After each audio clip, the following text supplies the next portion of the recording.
Nolf posts on the opponent's armpit to help clear the left collar tie while simultaneously performing a split-step level change. To facilitate the shot, Nolf drives off his back foot while bringing his lead leg toes to the mat. He then drops to his lead knee while reaching for both of the opponent's legs. As he often does, Nolf swings his trail leg forward to help bring his hips in closer to the opponent's hips. He slides onto both knees, keeps his head up, and posts his left hand to the mat to help straighten out his spine. He then builds up to both feet, plants his left foot, and pivots to his right to perform a circle back motion. This motion causes the opponent to hop backwards on his post leg to maintain his balance. This also has the effect of shifting most of the opponent's weight to the post leg. With the opponent's weight on his right post leg, Nolf has an easier time elevating the opponent's left leg to obtain the inside armpit lace position. From here, Nolf performs a foot sweep as the post foot leaves the ground. As the opponent posts his right hand to the mat to keep his balance, Nolf reaches for the far leg, just below the hip, maintains elevation of the opponent's left leg, and finishes the takedown. Today's concept is the use of motion to off-balance and shift weight. On single legs in particular, it is important to use motion to keep your opponents off-balanced and also to shift their weight onto their post legs. Two effective motions are driving in and circling back. Driving in is just like it sounds, moving directly into the opponent, while circling back is essentially the same motion as you would perform to finish a dump or running the pipe. Motion should begin as soon as the offensive wrestler drives up to both feet. Shifting an opponent's weight onto his or her post leg is energy efficient because it forces the opponent to bear their own weight on one leg.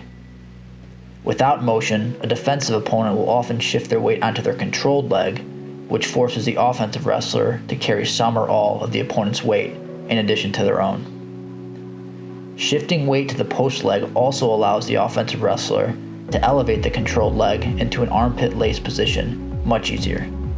So let's take another look at this single leg with this concept of motion in mind. So Nolf's going to level change, stagger stance, drives off the back foot, drops to his lead knee. As we've discussed previously, Nolf does this rather unorthodox footwork where he performs a righty style shot, so a righty double or a righty single. He drops to his left knee, and then he swings that trail leg forward, oftentimes also pushing off of his lead leg here. So he does this to get his hips in, to really close the distance. Now, one thing I like about this clip is, so it appears Nolf's going for a double initially. He's going to switch off to a single. He doesn't try to lock his hands too early, so he's going to actually use his left hand as a post on the mat here. And this is going to allow him to get in really strong positioning. So he's already in good positioning here, the hips are in. But as he posts the mat, he can really straighten out his spine, so his head's up as well. So there are certainly times when locking your hands early and keeping them locked is a good idea, but it's important not to be married to that idea as well. So Nolf doesn't lock up until pretty much until he's on the feet. Here's when he locks. So that post keeps him in good positioning, and he gets to both feet here. And now is when the motion comes into play. So you get to both feet. Anyone that's been in on a single leg before in a live situation knows that it can often be a battle controlling that leg. What the opponent will often do is they'll put as much of their weight as possible onto their lead leg, which then transfers to the offensive wrestler's hands and the rest of their body. So they're now bearing the weight here. And this is why motion is so important.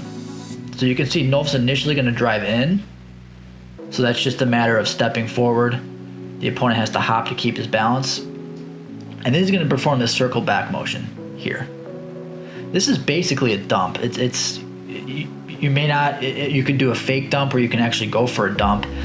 The effect's going to be similar in that it's going to shift the opponent's weight to their back leg. They're going to have to hop backwards and shift the weight to their posting leg here. So the posting leg in this case is the opponent's right foot. And this is going to make what I'm calling the controlled leg, so the leg that Nolf has in his hands, that's going to become much lighter. So the opponent is no longer able to shift their weight onto their controlled leg, they're forced to try to keep their balance, and they have to put their weight on their posting leg. And this allows Nolf to elevate here. So he's controlling, you can't really see it, but his left hand appears to be close to the ankle. His right hand's just below the knee. And he's gonna get this armpit grip here, the armpit lace position. And from here, Nolf is super effective at stepping in. He sweeps out the post leg. The opponent's forced to post his hand, and he runs him down to get the finish.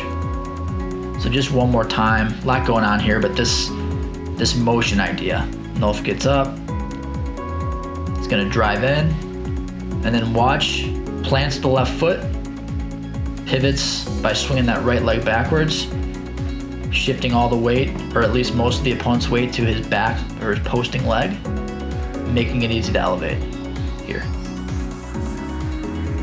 Kicks the leg out, chases him down for the finish. Let's see the clip twice more, once at 50% speed and once at full speed.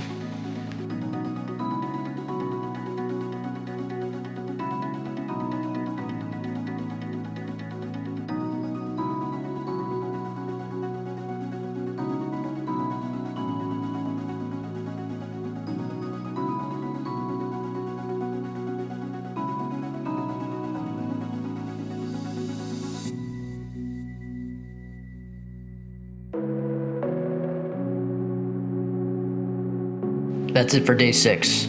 Thanks for watching.